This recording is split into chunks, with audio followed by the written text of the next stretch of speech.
Funding for the Stoller Report is made possible by a grant from the First American Title Insurance Company of New York.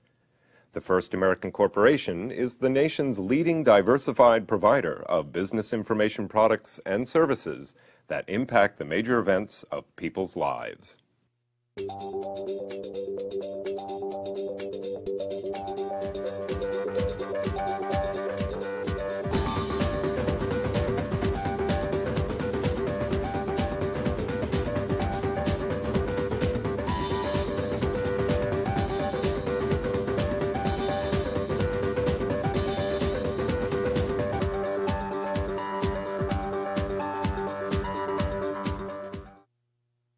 Hello, my name is Michael Stoller, the host of the Stoller Report, Real Estate Trends in the Tri-State Region.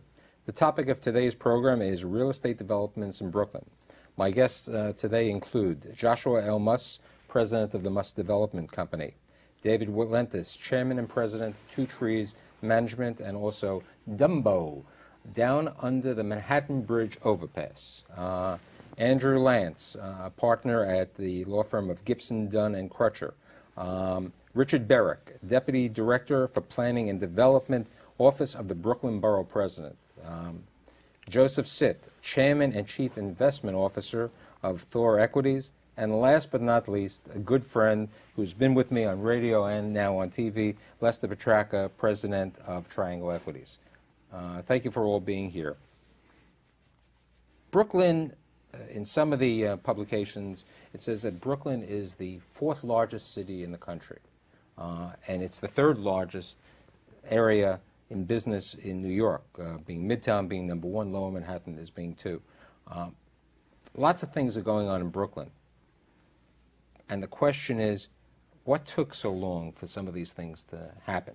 You know, I still remember, I was born in Brooklyn, I grew up in Brooklyn. Josh said before when we were getting together, he was possibly conceived in Brooklyn, but he wasn't there.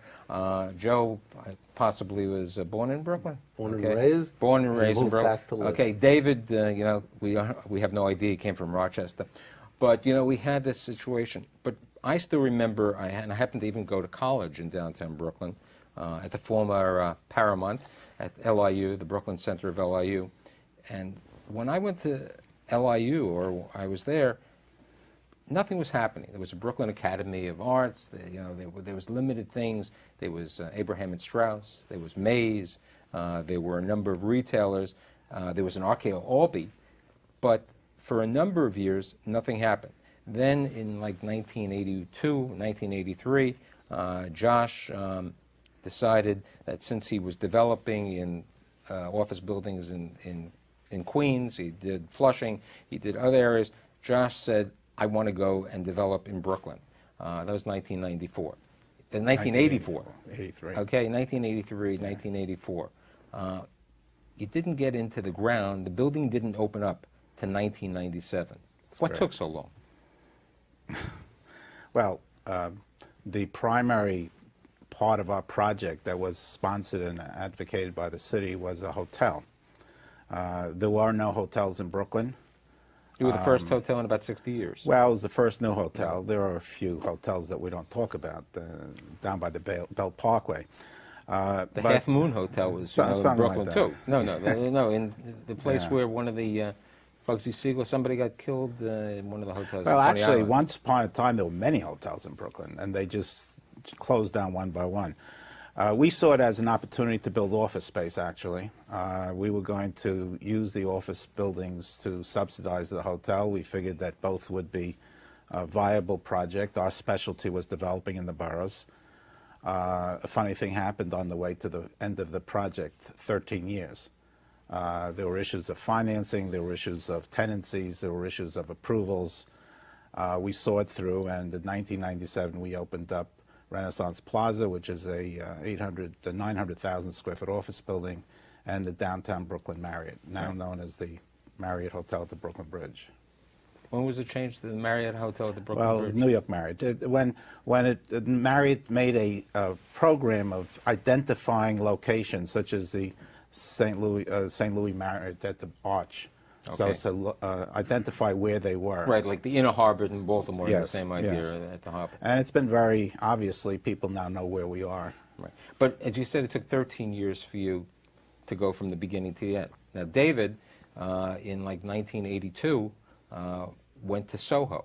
He went down to Dumbo, which was built in the end of the century. It was the Gar people were building corrugated boxes. And you liked the area. You felt it had potential like Soho. You walked over there, and that's what I read, and it said that you decided that you could get 2 million square feet. People were paying $2 a square foot at that time, and you picked up 2 million square feet for the price of $12 million. But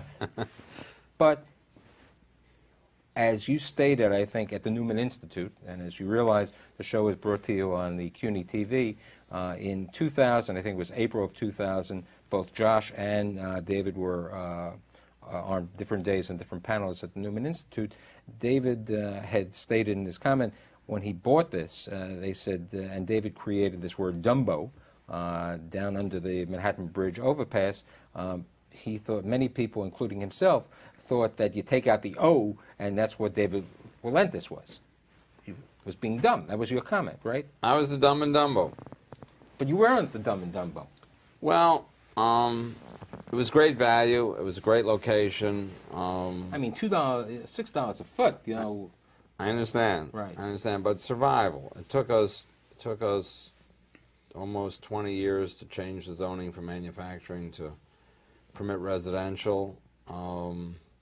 The city went through a recession. One or two? Maybe a couple of them. I don't know, 1990 was a big recession. We bought it in 1980 after the 75 sort of 80 recessions. We bought it at the bottom of the market at the end of that recession, and then we went through the 90 recession.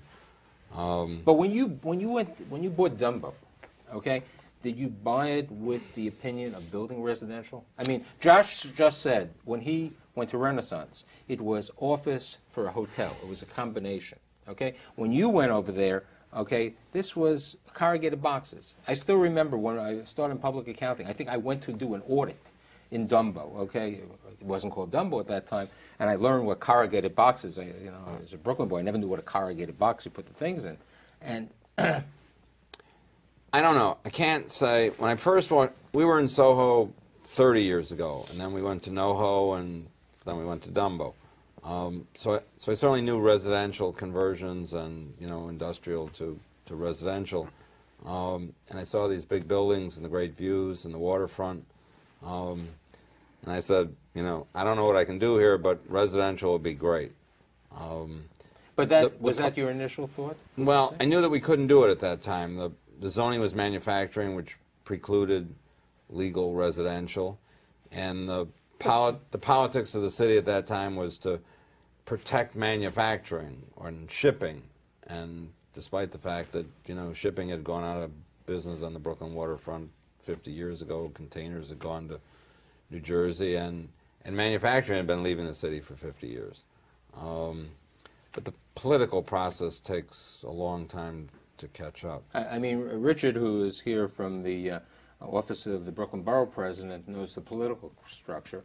And I think prior to the show we met and we spoke that it's administrations, it's a variety of things.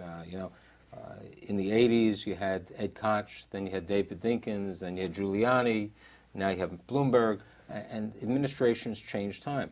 But I think reading some articles that they were quoting you, Josh, in both of you, in the 80s and 90s, you said development is like developing a lifetime. It takes you many, many years to get things done. What's changing now? What's happening in Brooklyn today? I mean, Brooklyn is, it's a dynamic place. I think last week was Restaurant Week in Brooklyn. Absolutely. My sons told me they went the other night to a restaurant right in one of your areas. They said it was interesting.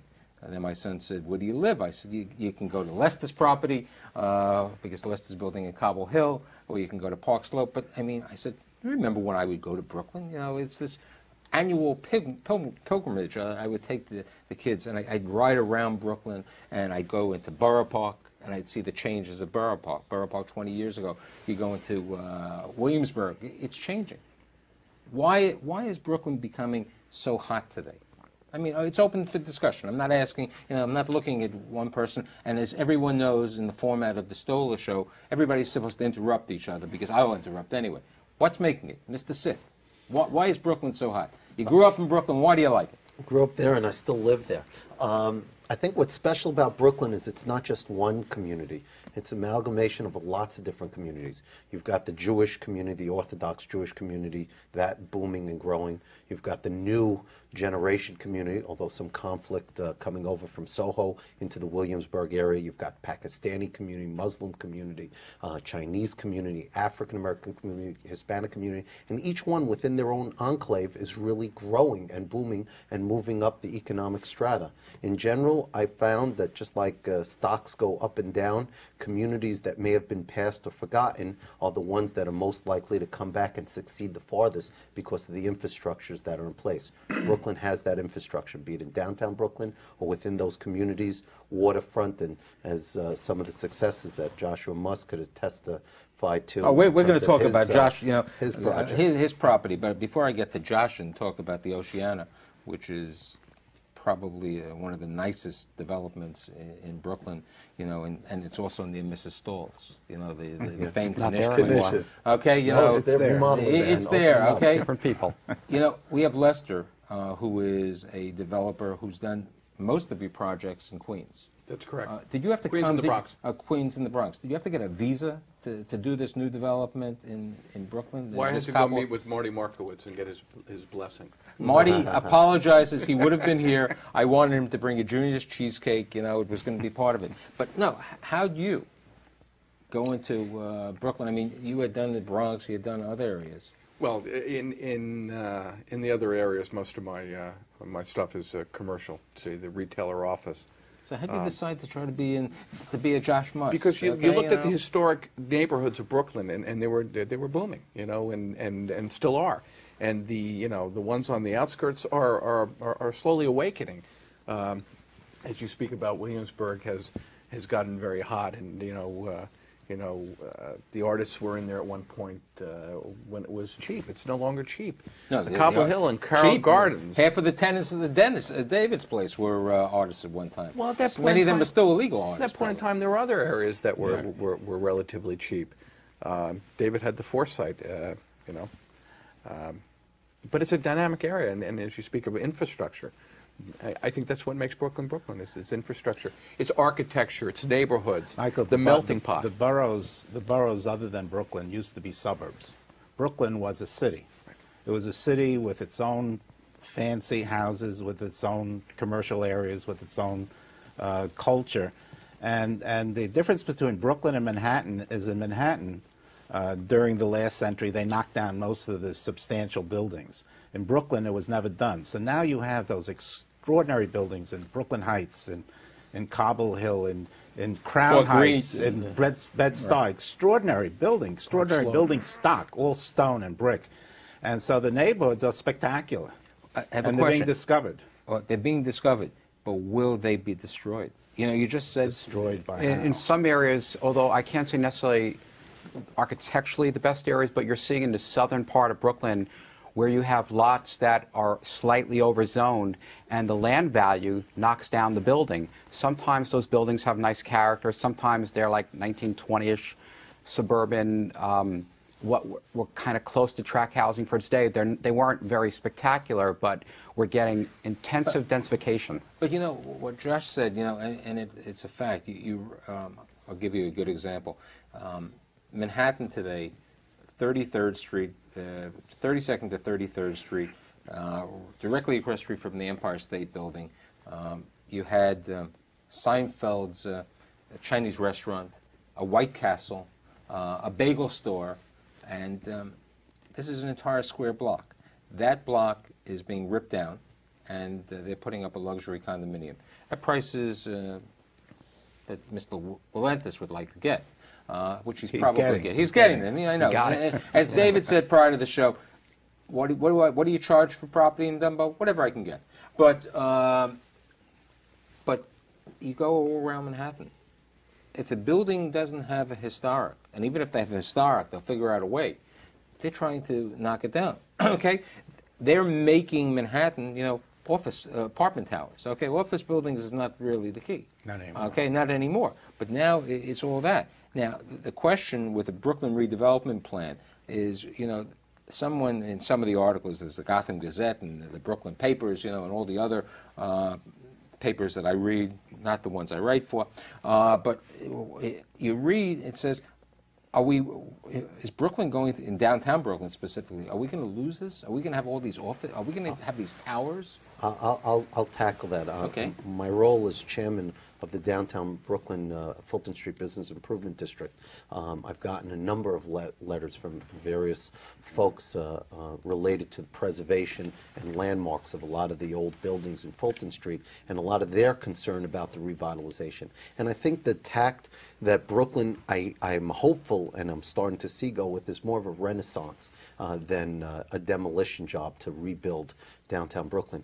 I think that all this extra business that's coming, the demand for office space, is reawakening a lot of old landlords to the potential. With regard to that, prior to the show, I asked Josh, I said, there has been about 11 million square feet built down, maybe 7 million built in downtown Brooklyn. Oh, yes. Okay? Yeah, 7 to maybe, I think it could be as high as 11 million square feet. Yes. And now there's a discussion that there's a need for 4.5 million of new Class A office space. I wouldn't call it that they're saying there's a need, but when they did their analysis, it worked out that that's what they thought would happen in 10 years for analysis purposes. Okay, in 10 years.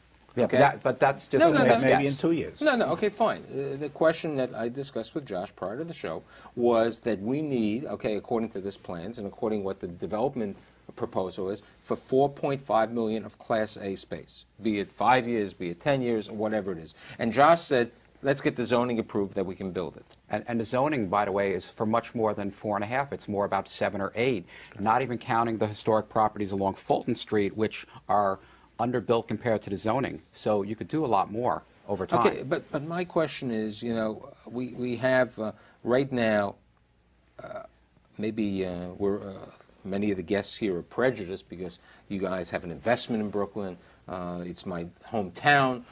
Perhaps it's that situation, but there are other parts. Robert Moses, was called a power broker, and he wanted a lot of things to happen, and he did some great things, as we said in the promenade in Brooklyn. Today we have Dan Doctoroff, who's a dynamic individual who many people consider perhaps the Robert Moses of the 21st century. But he's saying, there's Brooklyn, there's Long Island City, there's the Hudson Yards, and what David said, okay, there's not much manufacturing left in New York City in general. There's not much manufacturing in Brooklyn. I mean, we don't have this manufacturing in Brooklyn, with the exception of the garment, the center, which was Bush Terminal. But we have a major food processing business in Brooklyn, and when you think about what their customer base is, a lot of it is very local, and there's a certain amount. I mean, if you have 8, 9 million people and plus suburban counties, you need certain type of uses within proximity, so that we're able to have the apples here or whatever else, and there are key businesses. Okay, but what I'm trying to get is to, getting zoning is fine. As Josh said before, and also the individual named Mr. Ratner, okay? Josh couldn't have built Renaissance. Ratner couldn't have built Metrotech unless there were tenants and incentives. Okay? The only way you built Renaissance, from what I read, okay, is that took you many years because you had financing. You had Lucadia, who owned Empire Insurance. Correct. Okay? You had the district attorney's office. Correct. Okay? So you had Lucadia, you had the district attorney's office, you had Carlisle, who helped you arrange some financing, and you had the city give you some money. Very little. Okay. Very little. Okay. They gave me a lot of encouragement. They gave you a lot of encouragement. Okay. And, you know, you had Payne Weber, I think, who provided the securitized financing. Yeah. Okay. And that project, it cost you $245 million, I think it was the numbers that I read. It took 13 years to put together. It's a couple of years. You said it. Okay. But you had tenants. Okay. You had tenants. Yeah. Metrotech, which was Polytech's area, the 16 acres of property, which is about 9 million square feet. If they didn't have the old Brooklyn Union Gas, otherwise Keyspan, okay, they wouldn't have opened up there, okay? And then they had to go incentivize, okay? If you ever read the financing arrangement, okay, the no taxes for 13 years, they basically did this REAPs. They did employee benefit, you know, incentives. CIP. Okay, CP. But there's a lot of competition. You know, Josh, a couple of months ago at the Newman Institute, Josh was the rebuttal speaker. It was an interesting situation. And I went there, and I happened to even quote it, and I also wrote it in one of my articles. They said, is Jersey City the sixth borough? And I like Josh's comments, and that's why I'm really happy he's on the show today. Josh says, Jersey City's a wannabe. They want to be New York, okay? They aren't, okay? And they're competition, and they want to take away business from us. And the facts were that Jersey City and Hoboken took 39 companies in the 90s, okay? They had a pro-incentivized, okay? It didn't take them 13 years to get a building approved, right? Well, it wasn't so much the approvals. It was getting property that was available for development. Okay. Our problems, and I was right there because I was trying to get companies. Our problems in the late 90s was when the companies were ready, there was no land available. And the only way to have land available and ready to build is to have it approved. And that's what's going on now. And that's what the current administration is promoting, not only in downtown Brooklyn, even on the west side, in Long Island City. Someday, you're going to have somebody come in there and plop down because the property is ready to be built. Okay. But since I'm not, you know, I've read and I know limited about Metropark, Polytech owned this property, where Metrotech was, right? They helped sponsor the project. They helped sponsor the Yes. property, Yes. okay? They were like a community sponsor, Well, okay? Whatever you want. yeah. But they didn't build Metrotech. Okay, at that time it was the worst crime area in Brooklyn, going back a number of years. And there was I think in one of the tapes, Alaire Townsend said that she sat down with Butcher, the chairman of Chase, going back, and she had to make a deal that there would be enough police, okay? Joe, prior to the show, said, you know, if you go down to any of the retailers on Fulton Street, everyone has a guard with a gun, okay? Correct.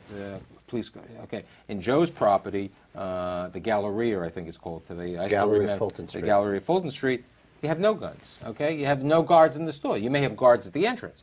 But, you know, why, you know, government has to be helpful, okay? But do we need to build this today? Do we need to build all this office in downtown Brooklyn or anywhere in Brooklyn? Well, If there's a demand, it will happen. I think what The question is, like, you remember the movie, you know, if they build it, they will come? yeah. This is Field not of starting dreams. out that way. Michael, Actually, Yes, I think sir. the city's approach has been that. Joshua Musk said it to you backstage a little bit earlier. He said to you that that their approach is that you don't know when the demand's going to come. In his mind, we'll need at least 7 million square feet over 10 years or 15 years by upzoning and making that inventory available. The bottom line is the city will be ready, willing, and able to keep those jobs in New York and prevent them to Okay, go over to New let's Jersey. try to, you know, get off the office buildings and a little bit there. Let's talk about residential. One last thing Sure. about downtown Brooklyn, as opposed to the west side or Long Island City. Downtown Brooklyn has a major league infrastructure. And to attract a company, you have to not only have the square footage available, you have to have the banks and the civic areas and the cultural areas and the shopping, and downtown Brooklyn has it all. Okay. And the city understands that. But isn't that one of the reasons that Jerry Cohn, who was on my show last month, who at that time was a leasing broker who ran, he was at Cushman and Wakefield, Yes. the president.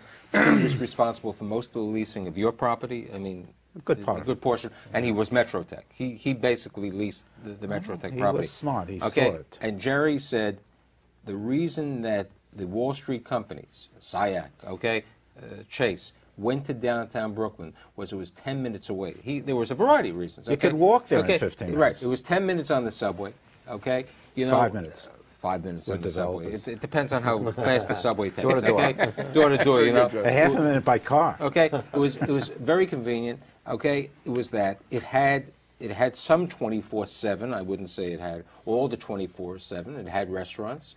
Unfortunately, Gage and Tollner has now become a Fridays, you know. But they did have juniors, and there were other Still places, and they still have But juniors. it had infrastructure, Mike. That's it had right. transportation. I mean, and that's what makes Brooklyn Brooklyn. Okay, but let's get to certain things happening today. Lester Petrarca goes into Brooklyn and builds market rate condos. Correct. Okay, Josh Muss. Do you have a 13-year problem on these things? They all take 13 years, like bar mitzvahs? Some of them take 22 years. Okay, 22 years. The Oceana. Yeah. Okay, let's try to get a little bit about the Oceana. The Oceana, when I was growing up, and I would go to Brighton Beach when they had bays, okay, there was a place. It was Brighton Beach Baths, okay? This was the place. The cabanas could have, you know, when David did this project in, you know, in Dumbo, the luxury residential, David has cabanas on top of the spaces, Sweeney. okay? These are cabanas. The cabanas at Brighton Beach Bath were not even closets, okay? You know, they walked in, you know, and these like people, okay? And lockers. then they had, you know, you had paddleball, okay? And then you had the card games with these large people sitting there. They could die at the table because if they didn't pass the card fast enough. But your cousin originally had taken over and was planning to develop. I mean, it's the ocean, okay? It's a great view. I mean, how many years did it take you to build, to develop, get approved, get the zoning, the impact of the Oceana? He started the process in 1980, and Okay. he got 4 high-rise buildings approved, 1,600 units. We took it over in 1997. Okay, so he got it, he started in 1980, Right, and you got it, 1997. you started construction. We started a new development process. Okay, when did BBB, Brighton Beach Baths, close? I believe it was about 1992 or Okay, 93. but if he would have got, He had the aggravation of closing the baths. He Okay. went through 10 years of that. okay, and he aged 30 We, years. we had the aggravation of changing it from 4 large buildings to 15 smaller ones that were financeable and had to cope with the waterfront zoning. Right, and what you said before was the question of financeable. Okay, Absolutely. and David, okay, who took 17 years, okay, you took over the property in like 1980, you bought some of the property, it took you 17 years to get the zoning change. Rome wasn't built in a day. Right, okay. Now, 17 years, then you went in there and you changed the zoning. And as you said in one of your quotes, you took this thing the same way Josh said. Nobody was financing this. There were no comps, okay? Comps for my audience means comparative numbers in the area. And people said, are you a little crazy? You know, who's going to live in this section of town, okay? You know, you went to some individuals, as we would call in the business, they're called mezz lenders, as you know today. Mezz The debt mezzanine providers. Right, that's second story. Okay, the second story lenders, otherwise known in my definition, hard money lenders, out of nowhere, okay, you know, not out of nowhere, out of a dynamic marketing, out of great views, okay, being over there and in the neighborhood, you sold them for more than $70 million, right? We were right. The bankers used to come and look out the window and spectacular views of the river, the bridges, you know, lower Manhattan. And they would say, well, what are the comps? And I would say, there aren't any comps. You know, it's not Soho or NoHo or Brooklyn Heights. It's Dumbo. But look at these views and look at the buildings. And then they'd say, well, where's the grocery store? I'd say, why would there be a grocery store here until they're restaurants and people living here, why would there be a grocery store? So I lived in Soho 30 years ago. There was no Dean and DeLuca. We used to order from Jefferson Market in the village. Now we have a 24/7, you know, Korean market in Dumbo. David's highlighting something that's, I think, very characteristic of development in Brooklyn, which is sort of organic growth that a lot of people talk about. You see in Manhattan much more top-down development where people decide what a neighborhood is going to look like and define it. But a lot more of the development in Brooklyn seems to be generated by the indigenous communities or by an evolution of the community, which is part of the explanation, I think, for the longevity of the development process, because it takes a while for the community to reach the... Andy, you need deep pockets or stamina to sit there for a period of time. David talks about comps. You had problems with comps also, probably. There were no comps in Brighton Beach. When we were building in Brighton Beach, when we started, there was nothing underway anywhere in Brooklyn. There was no construction, residential construction going on anywhere in Brooklyn, except for private houses. Okay, so how did a lender make a decision? I had a very friendly lender because we had terrific experience with them previously, and of course I guaranteed completion. Okay. Life's changed, guaranteed completion. Now, let's try to focus, you know. By the way, it was Bank of New York. Bank of New York, okay. Thank you. Don't worry, Bank of New York is... And they're coming to Brooklyn. All right, and you know... And one of the reasons, we were part of the process of trying to explain to them what Brooklyn was about. And they're very happy. I mean, do you think they're ever going to put a toll on the Brooklyn Bridge? Then we'll keep more people in Brooklyn. Oh, you keep more people in Brooklyn. Yeah, let's try to get Lester. In addition to developing this interesting property in Cobble Hill, okay. I remember near Brooklyn College, okay. You know, it's the Brooklyn boys remember this. Near Brooklyn College, there was something called the Triangle. Right. Midwood, Brooklyn. Midwood, Brooklyn, and that's an area that changed, you know, also with neighborhoods, and it became a lot of Brooklyn, which Joe mentioned, you know, the different ethnics. Okay, Brooklyn has the largest African American Haitians of any borough in the city, and Flatbush has changed now. Yes, absolutely. Okay, you've been on that site for how many years? We've been on that site. I mean, in defense of us as developers, you know, 13 years, 17 years. We've been on that site 5 years. We'll probably be breaking ground. We'll probably be breaking ground in around 12 months. So that's 6 years, and it'll take us 18 months to build it. It is a 3-level retail center, 262,000 square feet, along with 515 car parking.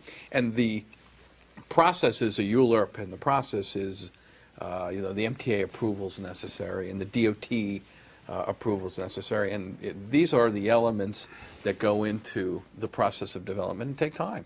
And you know, sometimes it's a matter of nothing more than timing. You know, when the timing's right, and I think that goes to the reason why Josh is talking about approving it in advance. When the time is right, you know, it'll find its level and it'll be built. Plain and simple. And the timing, yes, Richard. Well, would you also say that given the type of stores you need as your primary leases, you know, you're dealing with the national market for retailing and different cycles going on with that industry, and certain things playing out that at the right time there's more and less demand to get the key stores?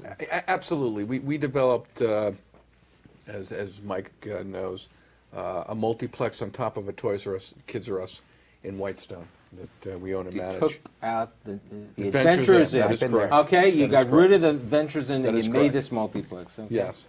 Such a you know what? shanda. When we were in the throes of leasing that, you had, you know, General Cinema, you had AMC, National Amusements, Sony Lowe's. You know, you had a tremendous drive for more space. Today, you really have one that is out there in this market that's interesting to look, and they're looking at a very select number of sites. Why? Because of market share. So yeah, there's a dynamics that goes on in all development. Commercial is no different. You know, there are peaks and valleys of demand. The wonderful thing about the boroughs, I think, is that that demand is still there. The big box has slowed because, again, to find these sites and to bring these guys vertical is tough. But there's still a great demand for, But for on retail. big box in Brooklyn, okay, I think it was maybe 2 years ago. Well, the first one was the Costco, which started out as a Caldor when Davidson, it was from Davidson Pipe, went through the public approval process. By the time it gets through the process, Caldor deals with the national issues they're dealing with, and timing worked out. We ended up with Costco, which was a better fit for the borough, a 2-level store that we forced them into. It's about their highest performing store. It's incredible. Right. But, you know, in Brooklyn, I think one of the other developments was, you know, you had Starrett City. Starrett City in The East Gateway. New York, where you're building nearby, you're developing in a neighborhood that people would say Mr. Sitt is a little crazy, but, you know, there's a need in the Pitkin area, Pitkin Avenue area. I happened to go by there, this Gateway Center, which was the old dumps, okay, and you got big boxes. You have a Target, you have a Staples, you have you have a BJ's. You have, you know, it's a. If I can add, I don't view it so much cyclical the way you folks said. I, as Jared pointed out earlier, is an ex-retailer, and so I look at it from that point of view. I don't see the cycles. What I see is each day the suburban market is becoming more and more saturated, more and more retail per square foot. And there's more and more drive for these large retailers to find a new home, and more temptation to them to go for what they were very afraid of, which were these urban areas. They were afraid of the zoning, they were afraid of crime, they were afraid of additional costs of operating. Right now, today, I don't think there's any void in big box. I think you've got Walmart, Target, Home Depot, Kohl's. Don't we have a new Lowe's coming in Brooklyn? Couple weeks. Everybody's scouring Brooklyn. You got Whole Foods But coming they're to not Brooklyn. finding, but they're not finding the sites large enough to accommodate them. With Oh, but We've that's got, not we've so guys bad for us as crisscrossing the developers. skies No. in helicopters looking for sites. No, Brooklyn's absolutely. been way understored Hallelujah. for a long, long time. You know, Manhattan and Brooklyn went to New Jersey, they went to Long Island to shop, All the boroughs. but Yeah. Brooklyn and probably Queens, but I know Brooklyn No, better. but Queens, you have the Brooklyn most was successful way retail undershot. shopping center. Queens Center is the highest grossing square. Still foot. under retail. Because That's it's why. exclusive. It's Because exclusive. They have a captive market. there's By the way, less the- retail per population, per head of The highest population. volume Home Depot in the world is where? Believe it or not, under the Gowanus in Brooklyn. Well, now that they opened the one in They Cropsey say it's in Avenue, I'm not Flushing, sure if but that it's holds okay. true as much. But So far, just to- they're Yeah, that they're- kind of moves around a little It bit. all depends on what neighborhood it is that week, but Right. it's in New York City. And cycles, Joe, is not what I was going to. What I was going to is there's a multitude of reasons why you have what I call peaks and valleys.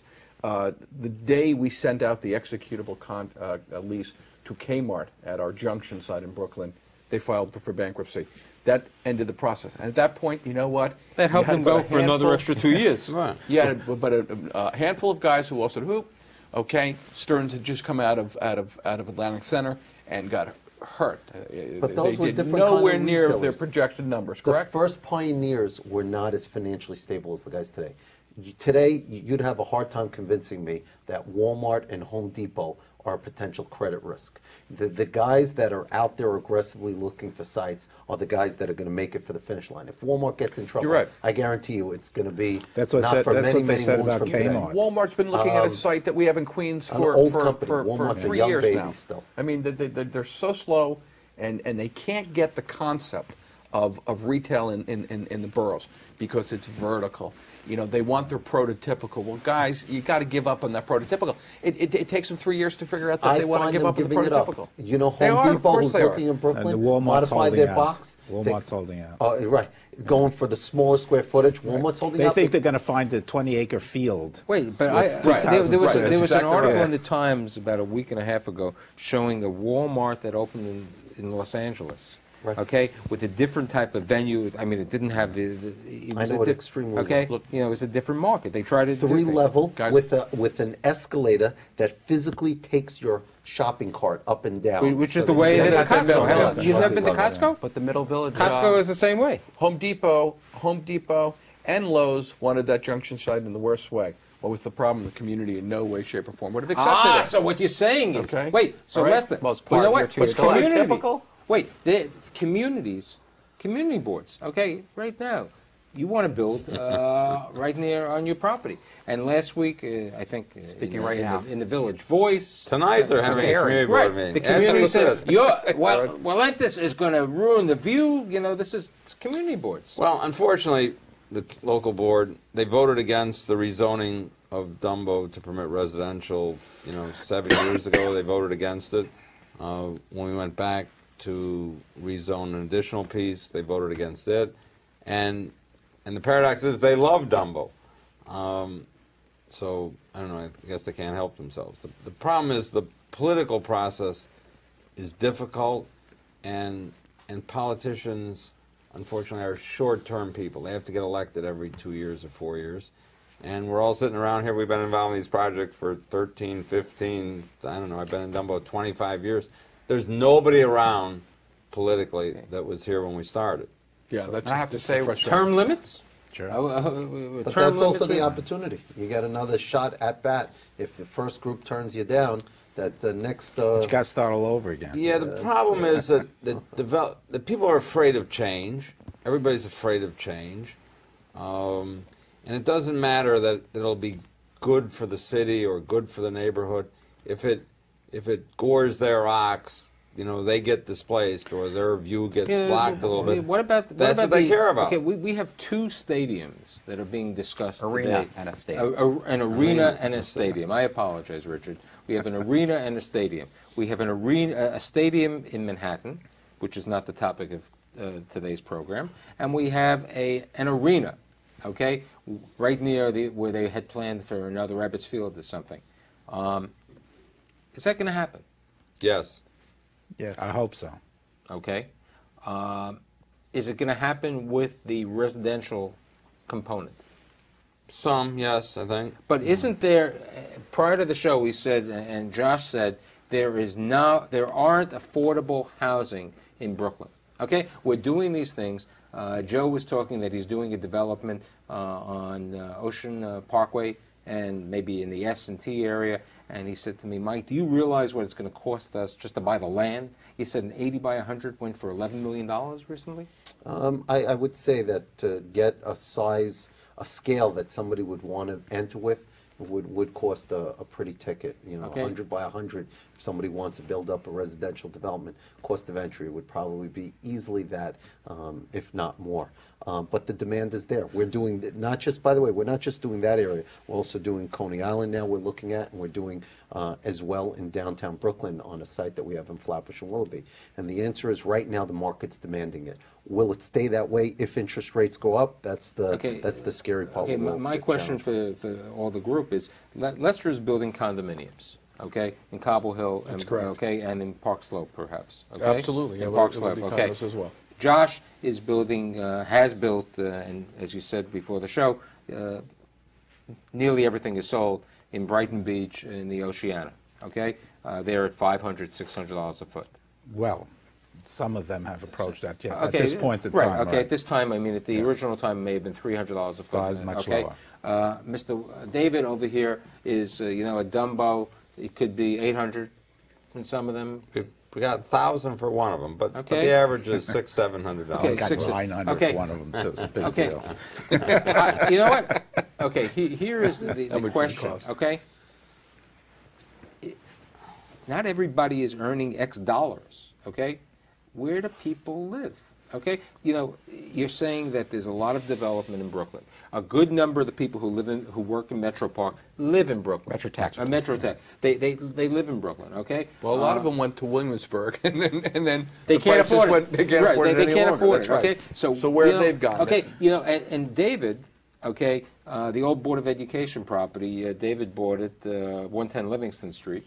And Okay. we got a $4.5 million commitment of what David paid for affordable housing, and Marty is pushing to have that spent in downtown Brooklyn to make sure we get some Okay. affordable. Oh, wait a second. So David's not going to build it. It's going to be the affordable is going to be somewhere else. For that particular site at the 110.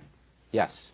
Explain At the- for at the my 110 audience. At the 110 Livingston, the price, I believe you paid 45, is that correct? 45 million. And the mayor, and I hope... 45 million. I- He paid 12 million. Okay, you know, when he bought the, We've been He 30 had, million. he had the 45 How much? million 30? from the other. 20 from years the, later. the 52 Sure. million, Right. Josh. Some inflation. Maybe, I don't know. Right, I don't okay. know. The market holds. I think you got the right bid. But I would like to take credit for Marty for the mayor's Marty, we announcement. love you, but next time you have to come Yes. for the Brooklyn There you show. go. Okay. Did a show in Brooklyn, Will.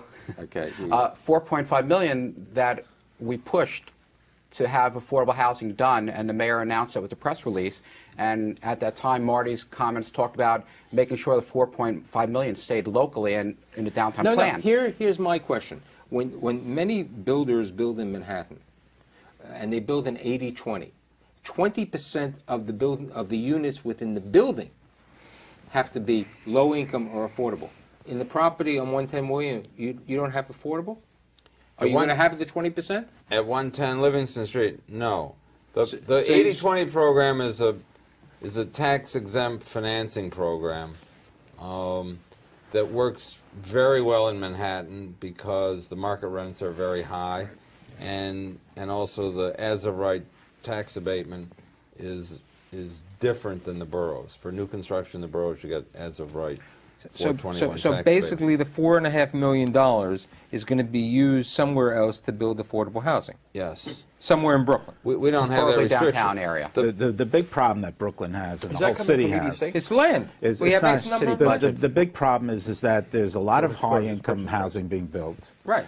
There is a drop in the bucket of affordable housing, which is low-income housing, and there's no middle-income housing being built. That's the crisis that the city faces. We do consider middle income to be part of affordable housing depending on You're neighborhoods. talking about a dribble. I understand. David's not. Maybe you're not 100 giving the units four- a year. No, You're not giving the 4.5 million. The borough president got it from the city budget because Right, of the, the money- dollars the that money David was that paying from the into EDC deal would into go to the EDC city and into the coffers. city coffers. Right, Okay. Right, but in Okay. a way it's similar to the Liberty bonds in Lower Manhattan. In Lower Manhattan, you had two approaches. If you finance with the New York State Housing Authority, okay, you had to put a limited 5% had to be in affordable housing, okay, which are on site. Okay, Litwin is opening up right now his 620 units, and okay, a block away from Litwin, Rockrose is building 640 apartments, and he got his financing from New York City HDC like you did. And on that, he paid a 3% fee. And the 3% fee on the construction, which basically equals $6 million or $6.5 million, is going to be used for affordable housing somewhere else in Manhattan or the Bronx. Okay, you know, it could be anywhere else. So maybe I didn't read it right. So 110 Livingston Street is not. It's going to be a luxury. Everyone's going to be a luxury apartment. Yes, but the city sold it to the highest bidder. It wasn't sold as a subsidized or an 80-20. No, I understand that. The but- city, but- on the one hand, wanted to get as much revenue as they could for the building, Hey, so look, it was a free you see, market you sale. know, I have a friend who finances taxi cabs. Okay, he's one of the largest. It's a credit union. It's a great organization. And I said to him, Robert, 2 medallions went for $717,000 last week. I mean, you got to run 24 hours plus, okay, to make it. He said the city wanted to get the money, okay? There wasn't the question. This is what they wanted to do, and it helped the city. In the same way that the city, you know, if they got an extra $4.5 million from you, it was fine. I think that the question that Josh says, okay, is we don't have housing for people, okay? I have a 30-year-old son, okay? He works for a company, okay? He's looking for an apartment. He's paying, in my opinion, too much for his rent. But this is the market, okay? I call up my friend Lester. He said, I've had 8 price increases, okay? Maybe Park Slope, okay? The problem is, where do people live, okay? Staten Island. They live in Pennsylvania. That's right, which was the New York Times article. Yeah. People, you know, but the reason that people work at Metrotech, okay, if we know Home Depot's opening, we know Fairway is planning to open, we know that the other places are opening. We have developments at the Brooklyn Navy Yard. Okay, we have studios over there. You have Joe talking about Coney Island. We have all these situations. If we don't have people, if we don't have homes for these people, we could have a It's problem. an incredible battle. That's why you have the movement to make in zoning request a certain percentage Yeah. of the request has to be And low in to fact, moderate before income. that movement, ever since Marty came on board, any discretionary action that related to housing, Marty's policy is at least 20% and preferably more should be affordable. In fact, with the Atlantic Court, we work very closely, and David came through, and it was very important for us. And I deal with that all the time. Really In great any property. zoning map change, we always Court put that Atlantic's out. good property. Yeah, This is absolutely. important That's for a us. good- Absolutely. You know, I like that one a lot. We bid that too. Now, Joe, you were just you just bought from the city one of the parking lots. We bought the Brooklyn Municipal Parking Garage at Bond and Livingston Street. Okay. And our plan there, it's a fairly large garage, holds about 700 cars. Our intention is, while all of these garages are disappearing off the footprints in that neighborhood, the Livingston, Smith, Court Street corridor, our hope is to hold it as a parking garage, which will provide service both to the residents of the neighborhood as well as people who want to commute to shop there. But what we're doing in addition is developing retail. Of course, we're retailers. 20 years they had abandoned storefronts there that have never been occupied and dormant. But our goal eventually as well is to include residential development Okay, up above. is that the residential? And what about the hotel site that you were thinking of? The site on Flatbush and Willoughby Street is going through an upzoning. Certification process will be finished. And that was a parking lot also? Yes, parking lot as well. That certification process, downtown Brooklyn plan, as you referred to, will be done hopefully this June, and will be zoned for about 1.3 million square feet. In that project, we're counting on mixed use, a hotel or maybe long-term residence hotel, not necessarily to compete with Mr. Muss's project. Retail, office, and yes, a residential component potentially as well. Again, it's the challenge for us, like many residential developers, is will we be able to get our shovel in the ground and get it out quick enough to while there. You mean before the interest rates perhaps go up? And then perhaps lose some of that demand. Right. Josh, you're thinking of increasing your hotel, right? Yes. And when do you think that might happen? We expect to get into the ground by the end of the year. In fact, You have start the process before. 376 rooms right now. It's 376 rooms with the third or fourth largest ballroom and public facility in the city. And therein lies the problem, because there is not enough rooms to support the infrastructure of the hotel, which I think everybody's satisfied has been terrific for downtown Brooklyn. So we have the approval, and we're finalizing our contract of sale to build an additional 280 rooms right adjoining the main lobby of the existing hotel. The question is, with regard to hotels, there's other sections in Brooklyn that we discussed. We went to Red Hook, we went to Williamsburg. Are there any hotels, other hotels in the planning board, from the borough president? Has There are any? little ones being built. Well, now. Red Hook Boutiques? just had a hotel built right by the tunnel. Motels. And there's a couple of smaller, motels, and a couple of smaller ones in Sheepshead Bay. In the cities, The Sheepshead Bay we still Yeah. remember. Well, there's they had a category. every time They, someone they, proposed when I was doing financing, hotels, I still remember there was a hotel near LaGuardia Airport, and it happened to be owned by the chairman of Infinity Broadcasting. And I once said to him, "What's your occupancy?" He said 175%. He said it turns over quite a bit. Okay, I don't think Josh's. The New York Marriott at the Brooklyn Bridge does not have 175 occupancy. It has a terrific occupancy. It's one of the best hotels in the city. And one of the best, I think, in the Marriott chain as well. It was Hotel of the Year 2 years in a row. Wow. in the downtown plan, they show They got a particular great site. developer, a good company running Well, it. we were not as smart as we were. We did a hotel.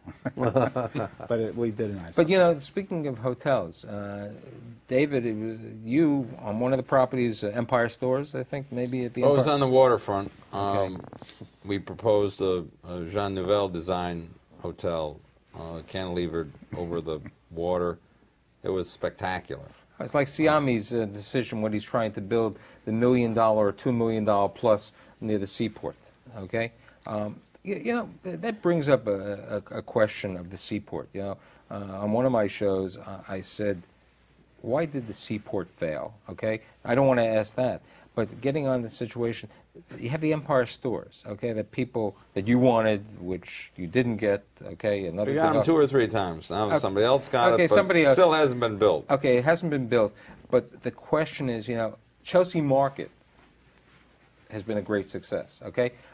Chelsea Piers, the same way, was a failure, but now it's the hottest property around, okay? Neighborhoods change. There are a lot of things happening. Do you think that there's too much being overbuilt in Dumbo? I mean, Josh said, let's get it zoned as opposed to let's build it, okay? I don't think Joe Sitt, who is a really knowledgeable retailer and a developer all over the country, would plan to build his new office building unless he had the tenants, okay? He wants to get it zoned, okay? He wants to get it financed also, Mike. But think about what John The said only way you get earlier. financed is if you have tenants. Well, it's the old bromide. If like dogs chasing cars and golfers putting for a par, they're not long for their lives. Developers building empty buildings, they're not going to last too long. And those Unless there's a lender who's not going to pay. lenders have to be paid back. They have to be paid back, but you and I know developers who sometimes don't pay back lenders. Well, they're not around that way. That game, by the way, with securitization. There's a guy. There's you and I some that know. have come back. Yes, we know some of them. By the way, with But they- securitization, that game doesn't play out as well. Now they take those properties pretty quickly. What a lot of folks got away with who got into trouble in the 80s Coney and Island. 90s. Okay, growing up near there. Okay, I used to watch the fireworks. Okay, Coney Island. You got still a great, counting Fridays. Okay, no, it was Tuesday at that time. Okay, they have it Fridays, but and you could definitely watch it from the Oceana. Where they had a good movie across the street, the Oceana. I still a remember nightclub that. now. It's a nightclub, Yeah, okay? very fancy one. But Coney Island. Jeff Yeah. Seirefman at EDC is spearheading a CIDC to plan for the eventual rezoning and new strategy for Coney Island. The city realizes the power of that brand, the history, steeplechase, parachute rise. I mean, it's amazing if you think back to all the history that's lost and hopefully now will be refound. And they've hired Brody Davis, as well as I think it's E&Y, 2 firms to study the marketplace, research the potential traffic patterns, Belt Parkway, Ocean Parkway, and set up a plan for the redevelopment and evolution of Coney Island, which I think is going to be exciting. It may take a little time, but eventually I think it'll be an exciting So opportunity. listening to what I hear, we have studios, we have Williamsburg, Red Hook, Whole Foods, Movie studios in the movie Brooklyn studios area. in Brooklyn, Navy Yard. You have Spectacular. we have a lot of good things, and when you're doing a show, I do too many shows, as Josh said before our program. You talk too much about Manhattan. You're a Brooklyn boy, and you have to really talk more about Brooklyn. And I hope that over next season, I will continue this discussion, because you can't spend 1 hour to talk about what's happening in Brooklyn. There are great developments happening. I'm really fortunate that tonight I've had some very interesting people who've lived their life in development, who've seen what's happening in Brooklyn. And I'd like to really thank everyone for appearing. Josh Muss of the Muss Development Organization, David Walentis of Two Trees Management, Dumbo down under the Manhattan Bridge overpass, okay? Andy Lance of Gibson, Dunn & Crutcher, Richard Berrick of the Office of the Borough President. Marty, we love you.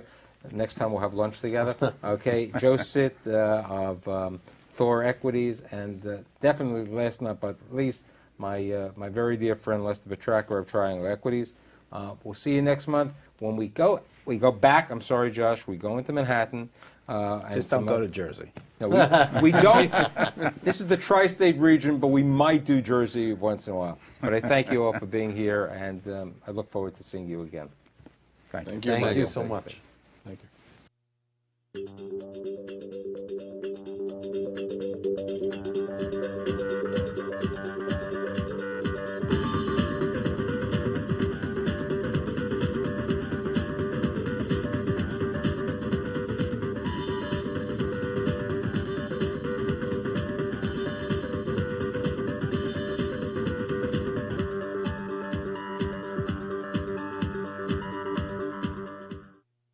Funding for the Stoller Report is made possible by a grant from the First American Title Insurance Company of New York. The First American Corporation is the nation's leading diversified provider of business information products and services that impact the major events of people's lives.